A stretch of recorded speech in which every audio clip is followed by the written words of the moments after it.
Charge अगर चलने लग जाए तो उसे करंट कहते हैं। और किसी भी सॉलिड के थ्रू या इवन लिक्विड के थ्रू या इवन गैस के थ्रू अगर चार्ज चल रहा हो तो हम कहेंगे देख करंट दौड़ रहा है। नहीं, क्योंकि सॉलिड स्टेट है, आयनिक अट्रैक्शन। तो do they conduct electricity in solid state? ना ना, दे कांट इन सॉलिड। और सॉलिड स्टेट की बात करो ना, पिघला दे, तो खूब गर्म किया, गर्म किया, इतना गर्म किया, इतना गर्म किया कि पिघल गया नमक। पिघल गया। लिक्विड्स में ट्रांसलेशनल मोशन आ जाता है।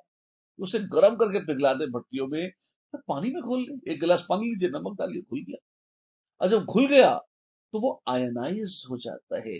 Na+ और Cl- अलग अलग आयन डिंग डैंग डिंग डैंग डिंग डैंग डिंग डैंग भाग रहे हैं। अरे चल रहे हैं, हाँ, एंड मूविंग चार्ज। करेक्ट, जी हाँ। तो जैसे ही आप पोटेंशियल डिफरेंस लगाएंगे, प्लस चार्ज की तरफ अट्रैक्ट होगा Cl-, माइनस चार्ज की तरफ अट्रैक्ट होगा Na+, वो दिशाओं में दौड़ने लग जाएंगे। और दिशा विशेष में अगर चार्ज दौड़ने लग जाएगा तो कहलाएगा क्या? कहलाएगा करंट। चार्ज दौड़ रहा है तो करंट है, ठीक है। तो एक्वस सोल्यूशन में या मोल्टन स्टेट में ये इलेक्ट्रिसिटी कंडक्ट करने लगेंगे। अच्छा, जैसे नमक है, ZnS है, CaCl। मैं आपको याद दिला दूं, हर चीज पानी में घुलेगी आवश्यक नहीं है। अगर घुल गई तो इलेक्ट्रिसिटी कंडक्ट करेगा। जैसे नमक है, नमक पानी में घुलता है, तो aqueous solution of NaCl will be a good conductor of electricity, yes. CaCl पानी में घुलता है, सेम, यस। ZnS पानी में नहीं घुलता, तो ZnS को अगर हम पानी में डाल देंगे तो पत्थर की तरह नीचे बैठ जाएगा। और तो क्या वो इलेक्ट्रिसिटी कंडक्ट करेगा? नहीं करेगा। क्यों? अरे घुला ही नहीं तो कैसे करेगा यार। अच्छा, ठीक है। तो if an ionic solid dissolves in a solvent, it can conduct electricity. The answer is yes. Or in the molten state can it conduct electricity? Yes, बिल्कुल। जैसे ZnS को आप इतना इतना इतना इतना इतना गर्म कर लेंगे, वो पिघल जाए बेचारा, पानी वानी नहीं डालना, डायरेक्ट गर्म करके पिघला दिया, मोल्टन ZnS। क्या वो इलेक्ट्रिसिटी कंडक्ट करेगा? हाँ, करेगा, आराम से करेगा, बिल्कुल। बात ये क्या है?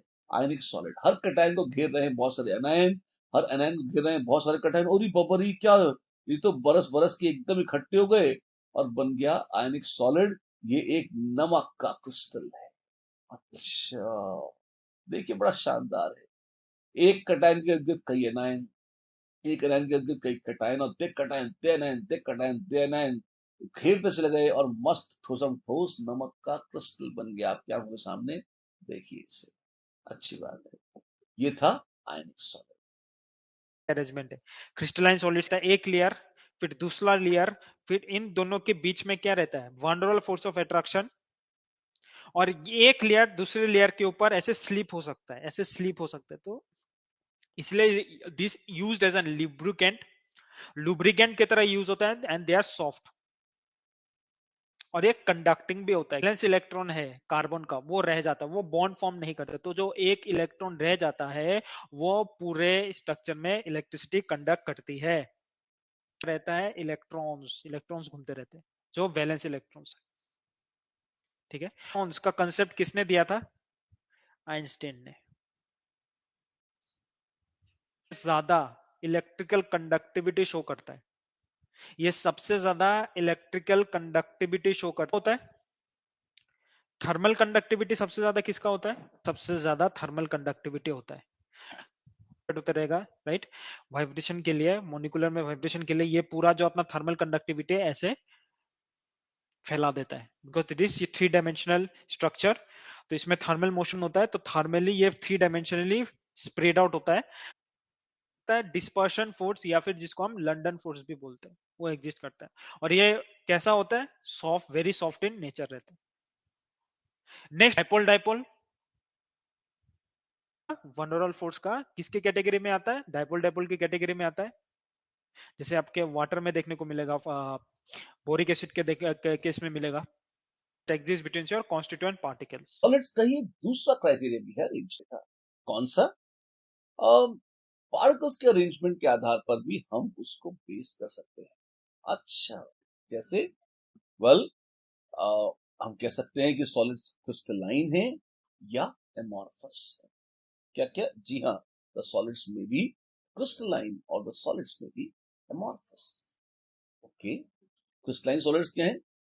वेल, अगर पार्टिकल्स एक डेफिनेट अरेंजमेंट में, मतलब पार्टिकल्स कुछ लगे हुए हैं, कटायन कटायन कटायन कुछ भी लगा हुआ है, और बहुत लाखों करोड़ों अरबों पार्टिकल्स लगे हुए हैं, एक के बाद एक के बाद एक, और सब रिपीट हो रहे हैं, पैटर्न बहुत लॉन्ग रेंज ऑर्डर में रिपीट हो रहा है, हम कहते हैं कि यार तो मस्त क्रिस्टलाइन सॉलिड है। Particles follow a definite repeating arrangement, ठीक है। और amorphous solid, particles are randomly arranged. वो बिल्कुल कैओस होना चाहिए नहीं, ये भी हो सकता है कि 25 50 100 150 1000 500 पार्टिकल्स कुछ अरेंजमेंट में हो, आगे बहुत लॉन्ग टर्म ऑर्डर नहीं होता, लॉन्ग रेंज ऑर्डर नहीं होता, तो बोल देते हैं एमॉर्फस है। अच्छा, पर शॉर्ट रेंज ऑर्डर होना चाहिए? कोई जरूरी नहीं। अगर लॉन्ग रेंज ऑर्डर है तो क्रिस्टलाइन है, और अगर नहीं है तो ये तो शॉर्ट रेंज ऑर्डर है या कुछ नहीं है, तो हर केस में उसे कहा जाता है amorphous, right? There we are. जैसे देखिए क्रिस्टलाइन सॉलिड का बड़ा खूबसूरत अरेंजमेंट, बिल्कुल सिमेट्रिक सिस्टमैटिक, लगातार दे दनादन रिपीट हुआ, दे रिपीट होता जा रहा है। लेकिन अगर वो रैंडमली अरेंज्ड हैं, तो कहीं छोटी रिंग, कहीं बड़ी रिंग, कहीं अक्कड़, कहीं बक्कड़, कहीं बम्बे, कहीं बो, एमॉर्फस। जी हाँ, एमॉर्फस है। जैसे कि हमने कहा था, लॉन्ग रेंज ऑर्डर होता है किसमें? Crystalline solid. आप गाइड्स में, किताबों में देखेंगे कि short range order in the arrangement. इससे बच्चों और टीचर्स में भ्रम पैदा होता है कि शॉर्ट रेंज ऑर्डर कंपलसरी है अमॉर्फस में। ना, ऐसा नहीं।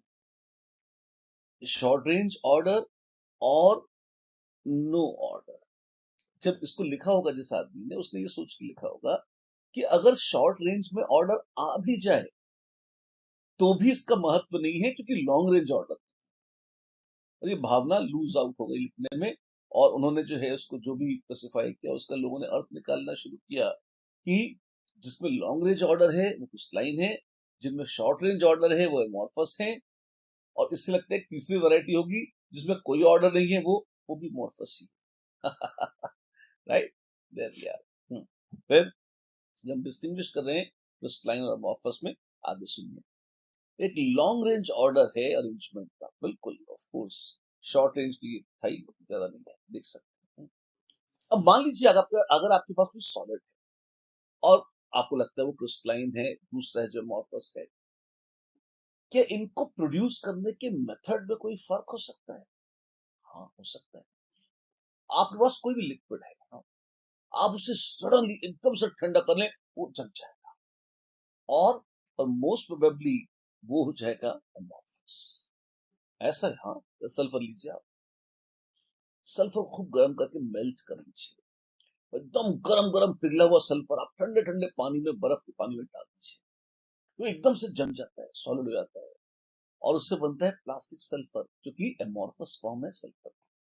और वहीं अगर उसी सल्फर को धीमे धीमे तसल्ली से ठंडा होने दीजिए, तो आपको बहुत सुंदर खूबसूरत येलो क्रिस्टल्स मिल जाते हैं, रोम्बिक सल्फर के, जो एक क्रिस्टलाइन फॉर्म है इसका, सल्फर का। तो crystalline solids are typically produced by slow cooling. ये under controlled conditions of liquid, क्या मतलब है? कि मतलब टेम्परेचर को धीमे धीमे अपन ठंडा कर रहे हैं या कम कर रहे हैं, एकदम रैपिड सडनली कुछ नहीं करता है। ऐसा क्यों होता है? इसका फायदा क्या होता है? हम लिक्विड के पार्टिकल्स को जगह, समय दे रहे हैं कि भैया तुम चलकर कम से कम ठीक ठाक अरेंजमेंट में सेट हो जाओ, लॉन्ग रेंज ऑर्डर अपना अटेन कर लो, और क्रिस्टलाइन हो जाओ। क्रिस्टलाइन होने में पार्टिकल्स को बहुत मजा आता है, अगर वक्त दिया जाए तो क्रिस्टलाइन हो जाती है। लेकिन आपने एकदम से कहा स्टैचू, तो बस वो जहां है वहीं रुक जाते हैं, और वो रैंडम होता है, तो आपको एमॉर्फस सॉलिड मिल जाता है। ऐसा है, ठीक। amorphous solids always have short range order. शुभंकर सॉलिड ही कहलाएगा, ठीक है, कि शॉर्ट रेंज में हो या फिर रैंडमली अरेंज्ड हो, कोई ऑर्डर ही नहीं है उसमें, तब भी हम उसको एमोर्फस सॉलिड ही कहेंगे। तो ये स्टेटमेंट गलत है। जब सेम सब्सटेंस exist in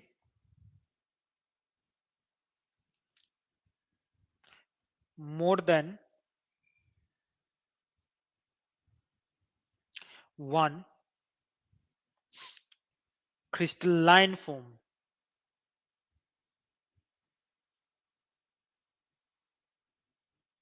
तब हम इसको बोलते हैं पॉलीमॉर्फिज्म। इस शब्द का मतलब क्या है? मॉर्फिज्म का मतलब होता है स्ट्रक्चर, मॉर्फिज्म का मतलब होता है स्ट्रक्चर, और पॉली का मतलब पता ही है, ज्यादा, एक से ज्यादा, दो से ज्यादा, मतलब बहुत सारे, बहुत सारे।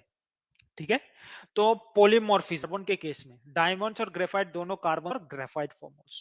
So this is the case of your polymorphism. आता है मेल्टिंग पॉइंट के ऊपर। अच्छा, रेंज का थोड़ा एक्सप्लेन कर दीजिए। अच्छा, पे भी है, थोड़ा सा निकाल के देख लो, उसका ऑर्डर पकड़ लो कि इस तरफ से है, तो मतलब समझ जाते हैं कि पूरा थ्रू आउट द सॉलिड्स में यही पैटर्न फॉलो हो रहा है।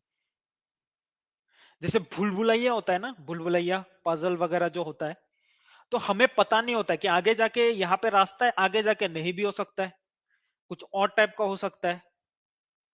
तो वो होता है शॉर्ट रेंज ऑर्डर, या फिर कोई ऑर्डर ही नहीं है कि रैंडमली अरेंज होकर रखा है। ठीक है, कोई ऑर्डर नहीं है, कपड़े वहां गिरा हुआ है, ये वहां वो वहां, कोई ऑर्डर ही नहीं है सिस्टम में। तो वो होता है अपना शॉर्ट रेंज ऑर्डर या फिर no order. Solids are isotropic. ये क्या है? एनिसोट्रॉपिक क्या होता है? एन आइसोट्रॉपिक, एन आइसोट्रॉपिक यानी कि जो आइसोट्रॉपिक न हो। एमॉर्फस आइसोट्रॉपिक है। क्या मतलब है इसका? आइसोट्रॉपिक क्या होता है? अगर एक भी प्रॉपर्टी ऐसी हो, ध्यान से सुनिएगा, इसमें बड़ा कंफ्यूजन होता है बच्चों को, इसलिए ध्यान से सुनिए। अगर एक भी प्रॉपर्टी ऐसी हो जो डायरेक्शन डिपेंडेंट हो सॉलिड में, तो वो सॉलिड कहलाता है एनिसोट्रॉपिक।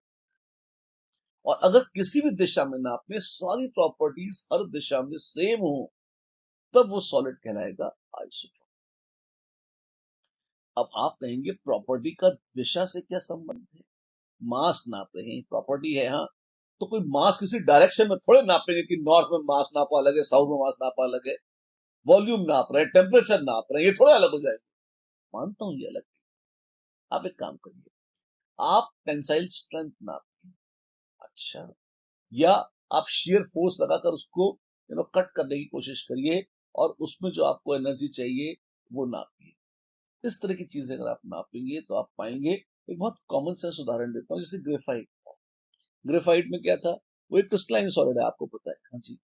उसमें ऐसी हेक्सागोनल शीट्स हैं, किसकी? ग्रेफाइट की, जिसको ग्रेफीन बोलते हैं।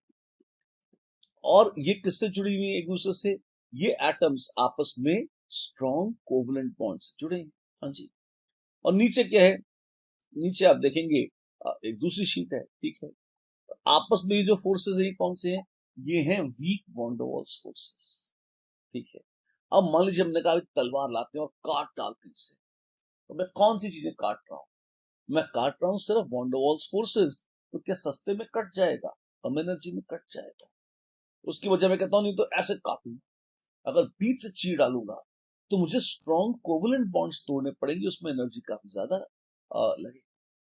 अच्छा, तो अगर मैं मैकेनिकल स्ट्रेंथ ऑफ क्रिस्टल नाप रहा हूं, तो पैरेलल टू द प्लेन्स नापूंगा तो बहुत कम आएगी, perpendicular planes to the planes नापूंगा तो वो ज्यादा आएगी।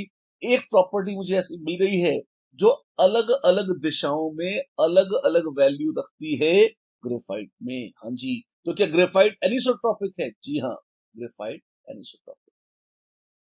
Different values of physical properties in different direction. अब एनिसोट्रॉपिक में बच्चों को, इवन कई बार टीचर्स को दिक्कत क्या होती है? ये जो परिभाषा यहाँ लिखी है, ये क्लासिकल एनसीईआरटी परिभाषा है, ऐसी लिखी है। और इसका जो अर्थ, ऑब्वियस मीनिंग जो लोग इंटरप्रेट करते हैं वो ये है कि कोई भी प्रॉपर्टी लो, सारी प्रॉपर्टीज अलग अलग दिशाओं में अलग अलग। और ये एक बहुत भयानक चीज है, क्यों? क्योंकि मास का तो कोई दिशाओं से लेना देना नहीं है, वो कैसे अलग अलग हो जाएगा? नहीं।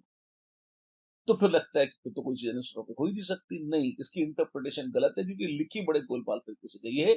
इसका प्रॉपर मतलब है कि बहुत सारी प्रॉपर्टी हो सकती है किसी सॉलिड की, अपन नहीं करे। एक भी प्रॉपर्टी ऐसी मिल जाए जो डायरेक्शन डिपेंडेंट हो, कि इस डायरेक्शन में सॉलिड आपको अलग है, इसमें अलग है, इसमें अलग है, इसमें अलग है, कहीं भी तो एक जगह कुछ भी अंतर मिल जाए, तो हम नाच देंगे, अरे ये तो एनिसोट्रॉपिक हो गया। And crystalline solids are always anisotropic. अच्छा, और एमॉर्फस, एमॉर्फस पे तो रैंडम चल रहा है, केओस है। तो एवरेज नापोगे किसी भी दिशा में हमेशा सेम आएगा, एंड दैट इज वाई कोई भी फिजिकल प्रॉपर्टी किसी भी दिशा में नापो हमेशा सेम आएगी, and that is the beauty of an amorphous solid, right. ये क्या है, यहाँ पे देखिए उसी चीज का उदाहरण दिया हुआ है कि आप इसको काट रहे हैं तो आपको सारे हरों के थ्रू जा रहे हैं, कहीं यहाँ पे रेड, ये ग्रीन येलो है, प्रॉपर्टीज में अंतर आ जाएगा, ठीक है, एग्री। नॉट नेसेसरी कि आप उसे काट रहे हैं, बस आप उसके थ्रू गुजर रहे हैं उस रास्ते पर, जो भी कर रहे हैं। अमॉर्फस रैंडम है तो लंबा डिस्टेंस लेंगे तो सभी कैसा हो जाएगा, average because it's the same, right. कोई एग्जांपल दीजिए, मेरे एग्जांपल, सोना है, चांदी है, च्यवनप्राश नहीं है, सोना है, चांदी है, हीरे हैं, बिल्कुल, मोती मोती होती नहीं है ना, तो गोल्ड, सिल्वर, आयरन, कॉपर, नमक, आइस, चीनी, शुगर, सुक्रोज, ग्लूकोज के क्रिस्टल्स हैं, क्वार्ट्ज है, डायमंड्स हैं, ये सब क्रिस्टलाइन सॉलिड्स हैं।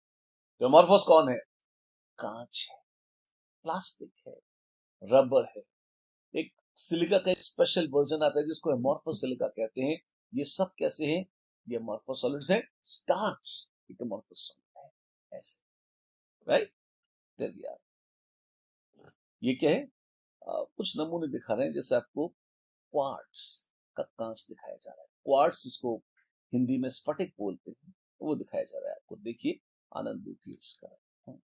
क्वार्ट्स क्या है, क्वार्ट्स आप देख सकते हैं, सुंदर ट्रांसपेरेंट सा पदार्थ है, सिलिका की बड़ी शुद्ध फॉर्म होती है quartz. Rubber and quartz amorphous है, आप यहाँ दिख रहा है स्ट्रक्चर जो दिखा था, आप देख सकते हैं बड़ा इरेगुलर टाइप का स्ट्रक्चर बना रखा है, तो इट इज अमॉर्फस। रबर, हाँ, रबर में भी अजीबोगरीब है मामला, आप देखें ये कैसा है, डिमॉर्फस, ठीक है, छोट मोस्ट हिस्सा। क्रिस्टलाइन और आइसोट्रोपिक क्या होता है, एमोर्फस। क्रिस्टलाइन में शार्प रहता है और एमोर्फस पे रेंज रहता है, इट इज नॉट फिक्स्ड। तो उसी को डिस्कस करते हैं, ओके। इनका एक यूनिक या एक शार्प मेल्टिंग पॉइंट, अच्छा, उनकी एक निश्चित एंथैल्पी ऑफ फ्यूजन होती है, अच्छी बात है। अमॉर्फस सॉलिड्स क्योंकि यूनिफॉर्म सॉलिड्स नहीं है, तो एक शार्प मेल्टिंग पॉइंट नहीं होता, वो एक रेंज ऑफ टेम्परेचर में धीरे धीरे मेल्ट होते रहते हैं, अच्छा। और यही नहीं, उनकी एंथैल्पी ऑफ फ्यूजन भी निश्चित नहीं होती, क्यों, अलग अलग तरह के स्ट्रक्चर्स उनमें अलग अलग जोन्स में होते हैं, तो किसी में बॉन्ड ज्यादा अच्छे हैं, किसी में कम अच्छे हैं, किसी को तोड़ने में अलग हीट चाहिए, किसी में कम चाहिए, किसी में ज्यादा चाहिए, ऐसा हो जाता है। इस वजह से एंथैल्पी ऑफ फ्यूजन निश्चित नहीं होती अमॉर्फस सॉलिड्स की, और बिल्कुल फिक्स्ड होती है किसकी, क्रिस्टलाइन सॉलिड्स की। जैसे शायद आपने सुना हो, enthalpy of fusion of water या latent heat of fusion of water या ice is 80 calories per gram, निश्चित है 80 कैलोरी लगेंगे अगर 1 ग्राम बर्फ पिघलाएंगे, क्यों, बढ़िया सुंदर क्रिस्टलाइन स्ट्रक्चर है। अमॉर्फस होता तो कुछ नहीं कर सकता, ऐसा, ठीक है, अच्छी बात है। ग्राफ देखिए, ये कैसा ग्राफ है, वेल अगर आप इसको हम धीरे धीरे ठंडा कर रहे हैं, किसी भी लिक्विड को ठंडा करके जमा रहे हैं, टेम्परेचर कम होगा, वक्त बीतने के साथ टेम्परेचर कम हो रहा है, लिक्विड ठंडा हुआ टिंकड़ांग टिंकड़ांग टिंकड़ांग टिंकड़ांग, और ठंडा होते होते होते होते ठीक है। अब ये वो पॉइंट है जहां पे पहला छोटू मोस्ट क्रिस्टल बर्फ का अपीयर होता है, हाँ तो हो जाने दे। अब क्या है, अब आप देखेंगे कि अब जब लिक्विड ने जमना शुरू कर दिया, पानी ने बर्फ बनना शुरू कर, या कोई भी लिक्विड है, आयरन लिक्विड है जिससे सॉलिड आयरन बनना चालू होता है, आप उससे हीट विड्रॉ करते जाएं, आप उससे हीट विड्रॉ करते जाएं, लेकिन आप पाएंगे टेम्परेचर कांस्टेंट रहेगा, टेम्परेचर नहीं बदलेगा, ये फ्रीजिंग पॉइंट है।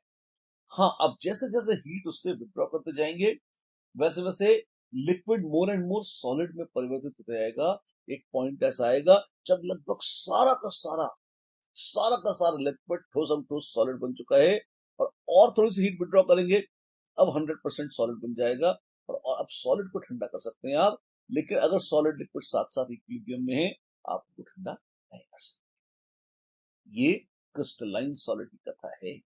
अमॉर्फस में अमॉर्फस का तमाशा बड़ा मजेदार है, लिक्विड को ठंडा किया, एक पॉइंट आया जब पहला क्रिस्टल अपीयर करता है, लेकिन चूंकि वो यूनिफॉर्म नहीं है सॉलिड, क्रिस्टलाइन सॉलिड यूनिफॉर्म इसलिए अजीबोगरीब कुछ भी स्ट्रक्चर बन जाते हैं उसके। आप देखेंगे एक रेंज ऑफ टेम्परेचर, मतलब उसको ठंडा करेंगे आप, उससे हीट विड्रॉ करेंगे, तो अब ये कांस्टेंट नहीं, ऐसा नहीं रहेगा। अब भी टेम्परेचर लगातार कम होता रहेगा, और कम होते होते एक पॉइंट ऐसा आएगा, एक रेंज ऑफ टेम्परेचर इसमें भी है, इसमें भी है। पर क्रिस्टलाइन सॉलिड की फ्रीजिंग या फ्यूजन आइसोथर्मल है। बहुत अच्छा पॉइंट है, नोट करिए। Freezing of a crystalline, freezing of a liquid to produce a crystalline solid, या melting of a crystalline solid is necessarily isothermal. Isothermal मतलब उसका टेम्परेचर कांस्टेंट रहेगा। अच्छा, ऐसा है जी, हाँ ऐसा है। और एमॉर्फस में वो लगातार चेंज होगा। ठीक है। था मेल्टिंग पॉइंट्स और एंथैल्पी ऑफ फ्यूजन की कहानी। नेक्स्ट हम मूव करते हैं, इंटर देख लिया, समझ लिया सॉलिड्स को मैक्रोस्कोपिक लेवल में। अब हम माइक्रोस्कोपिक लेवल में देखते हैं कि अंदर में क्या है। Lattice point, right, lattice point आता है। तो लेटाइस पॉइंट किसे कहते हैं? सो ईच कॉन्स्टिट्यूएंट पार्टिकल, जो आपके कॉन्स्टिट्यूएंट पार्टिकल्स है, ठीक है, ये कॉन्स्टिट्यूएंट पार्टिकल्स आपका मॉलिक्यूल्स हो सकता है, आपका एटम्स हो सकता है, आपका सॉरी द स्ट्रक्चर, उस स्ट्रक्चर को हम क्या बोलते हैं?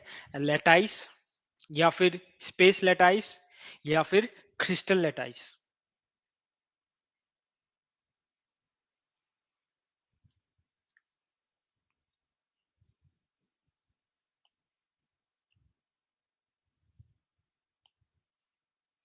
तो हमारे केस में क्या मिला? एक क्यूब मिला।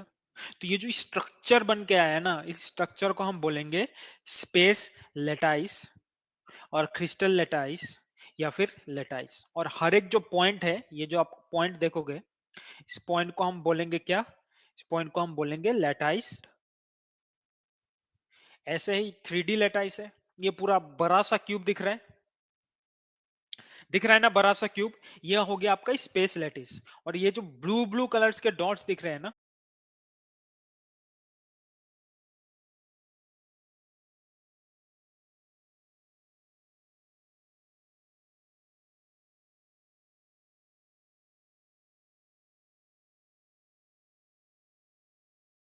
समझ में नहीं आएगा सर ये क्या होता है। ये कुछ नहीं, कॉन्स्टिट्यूएंट पार्टिकल्स का ही नाम है। So each lattice point specify the location. एक एक जो लेटाइस पॉइंट है ना, जो आपको डॉट्स दिख रहे हैं, ये पोजीशन बताता है आपके क्रिस्टल स्ट्रक्चरल मोटिव का या बेसिस का। मतलब कि एक एक पॉइंट जो है वो पोजीशन बता है आपका कॉन्स्टिट्यूएंट पार्टिकल्स का, कि आपका जो कॉन्स्टिट्यूएंट जिसको हम बोलते हैं स्ट्रक्चरल मोटिव्स या बेसिस। तो आप देख सकते हो, तो ये ऐसे दिखता है। तो ये पूरा अरेंजमेंट मिलकर आपको क्या देता है? मिलकर आपको क्या देता है? क्रिस्टल स्ट्रक्चर देता है। तो ऐसे समझो, जैसे वॉल बनते हुए देखा है, बिना प्लास्टर किए हुए वॉल देखा है आप लोगों ने, कुछ ऐसे दिखता है ना, ऐसे दिखता है। सर। तो वो जो वॉल है, जो वॉल आपको दिख रहा है, सो उसको समझो एक पूरा क्रिस्टल लेटिस है। वो आपको एक पूरा क्रिस्टल लेटिस समझ लो। और उसमें जो एक एक ईटा लगा हुआ है ना, एक एक ईटा, जो सपोज समझ लो कि पूरा जो वो आपका वॉल बना है, वो एक सेम टाइप के, सेम स्ट्रक्चर, सेम उसका एकदम सेम स्ट्रक्चर के ईटे से वो पूरा वॉल बना हुआ है। तो आपका जो एक ईटा होगा ना, जो आपका एक ईटा, one brick will represent your unit cell, will represent your. हिस्सा किसी भी लैडर्स का वो हिस्सा, the space lattice of a crystal can be divided, ठीक है, इनटू आइडेंटिकल पैरेललोपिपेड्स। अच्छा, पैरेललोपिपेड्स इन आइडेंटिकल पीसेस। पैरेललोपिपेड्स भारी शब्द है, पीसेस मान लेते हैं, ठीक है। अच्छा, and if we are breaking the crystal in such a way कि वो जो छोटे छोटे पीसों में से तोड़ा है, उन पीसों को दोबारा अगर जोड़ते चले, एक के बाद एक के बाद जोड़ते चले जाए, X axis, Y axis, Z axis के जो भी उसकी एक्सिस है उसके अलोंग, तो वही वही हूबहू वही क्रिस्टल दोबारा मिल जाए, तो उसका वो छोटू अंश कहलाता है यूनिट सेल। अच्छा, यूनिट सेल क्या है? अ portion of crystal which, if repeated along certain axes after certain distances, can regenerate the entire crystal, and that is called the unit cell of that substance. अच्छा, ऐसा है जी हाँ। आमतौर पर वो स्मॉलेस्ट पोर्शन ऑफ लैटिस होता है, it's not obligatory but it's usually the case, है ना, which when repeated in different directions generates the entire lattice.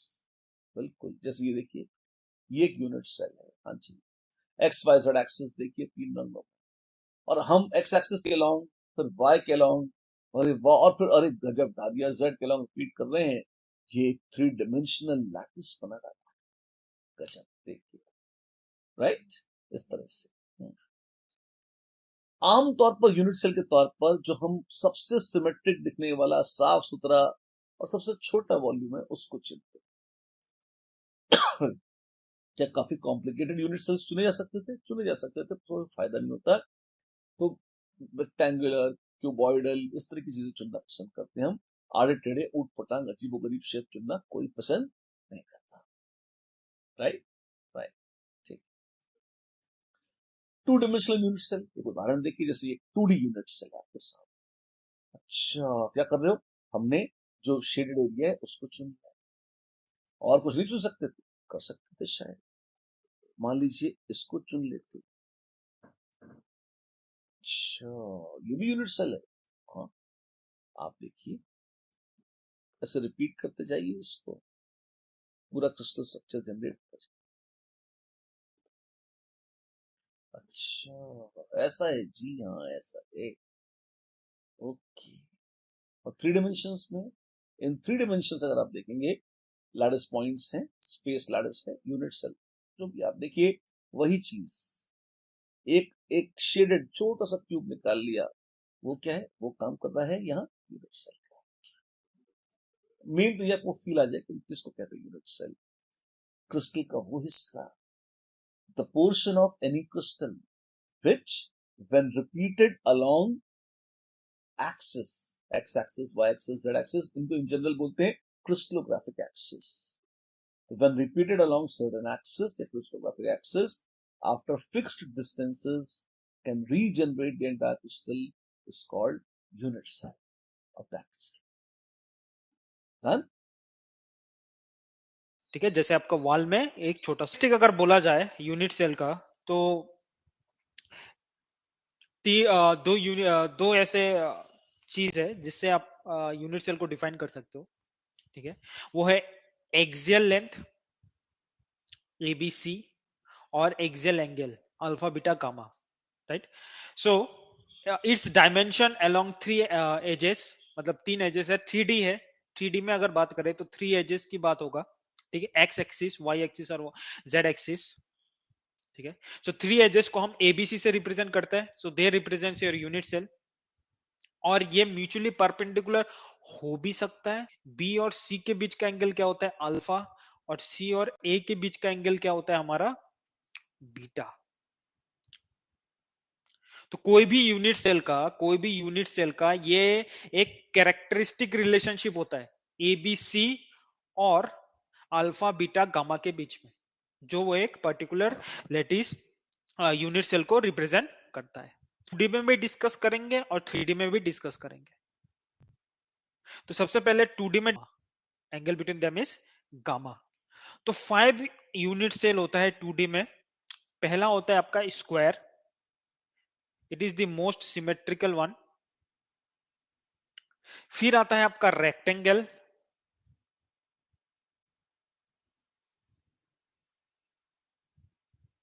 फिर आता है आपका हेक्सागोनल। ये पकड़ लो, एक लेटाइस है, 2D लेटाइस समझ लो इसको। तो इनमें से सी, डी और ई। ठीक है, ए यहां तक किसी को नो कोई डाउट? 6 पैरामीटर्स हमें चाहिए यूनिट सेल को डिफाइन करने के लिए। ठीक है, यूनिट सेल को डिफाइन करने के लिए। तो एक है ब्रेवाइस लेटाइस। ब्रेवाइस जो था एक फ्रेंच मैथमेटिशियन था। इसने क्या किया, एक्सियल लेंथ, एक्सियल एंगल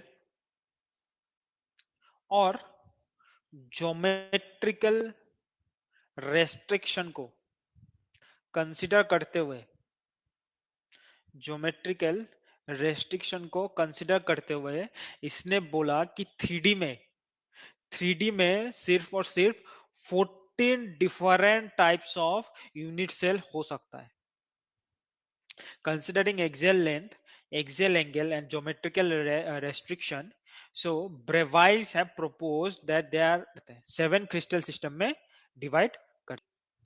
जब यूनिट सेल में जो आपका लेटाइस पॉइंट है, वो यहां पे क्या होता है, जो आपका लेटाइस पॉइंट है ये सिर्फ कॉर्नर्स पे ही नहीं बल्कि with in the unit and centre. तो एंड सेंटर में क्या होता है, कोई दो फेसेस जो ऑपोजिट हो एक दूसरे के, उसके सेंटर में अगर मेरा लेटाइस पॉइंट लाई करता है, मतलब okay, lattice point residing on any of your opposite face, residing on any of your opposite faces, ठीक है, along with your कॉर्नर के साथ साथ कोई दो ऑपोजिट फेस में लाई करता है सेंटर में, तब हम उसको बोलते हैं एंड सेंटर. तब हम उसको क्या बोलते हैं, एंड सेंटर. समझ में आया ये सभी को? स्ट्रक्चर्स को बताता है, पूरा स्ट्रक्चर को बताता है. उसका जो स्मॉलेस्ट यूनिट है जिसको आप रिपीट करने पे पूरा क्रिस्टल फॉर्म करोगे वो होता है यूनिट सेल. करेक्ट क्वेश्चन है एमसीक्यू. क्या होगा इसका आंसर?